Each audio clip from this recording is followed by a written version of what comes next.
Hello అందరికీ.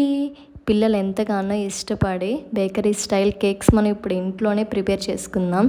ఇంట్లో ఉండే ఇంగ్రీడియంట్స్తోనే సింపుల్గా ఈ కేక్ ప్రిపేర్ చేసుకోవచ్చు. నేనైతే మొన్న డిమార్ట్కి వెళ్ళినప్పుడు కస్టర్డ్ పౌడర్ తెచ్చాను. ఈ కస్టర్డ్ పౌడర్తో ఏం చేద్దాం అని ఆలోచించి ఈ స్పాంజీ కస్టర్డ్ కేక్ అయితే నేను ప్రిపేర్ చేశాను.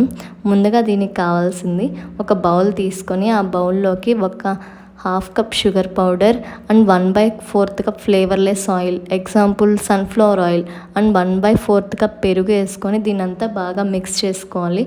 బాగా మిక్స్ చేసుకుంటే స్మూతీ పేస్ట్లా వస్తుంది. ఇప్పుడు ఒక జల్లెడ తీసుకొని దాంట్లోకి 1 కప్ మైదా వేసుకొని బాగా జల్లించుకోవాలి. ఇలా జల్లించుకున్న తర్వాత ఒక 4 టీ స్పూన్స్ కస్టర్డ్ పౌడర్ వేసుకోవాలి. నేనైతే వెనిలా ఫ్లేవర్ తీసుకున్నాను. మీకు నచ్చిన ఫ్లేవర్ మీరు తీసుకొని కస్టర్డ్ పౌడర్ యాడ్ చేసుకోవచ్చు. అండ్ ఇందులోనే ఒక half teaspoon baking powder and ఒక half teaspoon baking soda and pinch of salt వేసుకొని ఈ పేస్ట్ని అంతా బాగా మిక్స్ చేసుకోవాలి. ఇలా మిక్స్ చేసుకున్న తర్వాత ఇది బాగా థిక్గా ఫామ్ అవుతుంది. ఇది థిక్గా ఫామ్ అయినప్పుడు మనం కొద్దిగా మిల్క్ వేసుకొని బాగా స్మూత్గా కేక్ ప్యాటర్న్లా ఫామ్ అయ్యే వరకు మనం ఇలా బీటర్ తీసుకొని మిక్స్ చేసుకుంటూ ఉండాలి.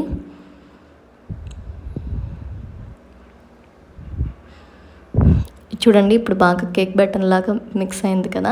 ఇప్పుడు మనం కేక్ చేయాలనుకునే బౌల్ తీసుకొని ఆ బౌల్కి చుట్టూరు ఆయిల్ వేసుకొని కొంచెం పైన మైదా పిండి వేసుకొని చల్లించుకొని ఇప్పుడు ఆ ప్యాటర్న్ దాంట్లో వేసుకోవచ్చు. కేక్ బ్యాటర్ను మీ దగ్గర బటర్ పేపర్ ఉంటే అదైనా యూజ్ చేయొచ్చు, మైదా పిండి యూజ్ చేయకుండా. ఇప్పుడు అదంతా ఆ పేస్ట్ అంతా ఈ బౌల్లో వేసుకొని పైన గార్నిష్ కోసం చాకో చిప్స్ కానీ, టూటీ ఫ్రూటీ కానీ, లేదా డ్రై ఫ్రూట్స్ కానీ వేసుకొని గార్నిష్ చేసుకోవచ్చు. నేనైతే డ్రై ఫ్రూట్స్ వేసాను, హెల్దీ ఉంటుందని. ఇప్పుడు ఆ బౌల్ తీసుకొని ఓవెన్లో 180 డిగ్రీస్ మీద ఒక 40 మినిట్స్ బేక్ చేసుకోవాలి.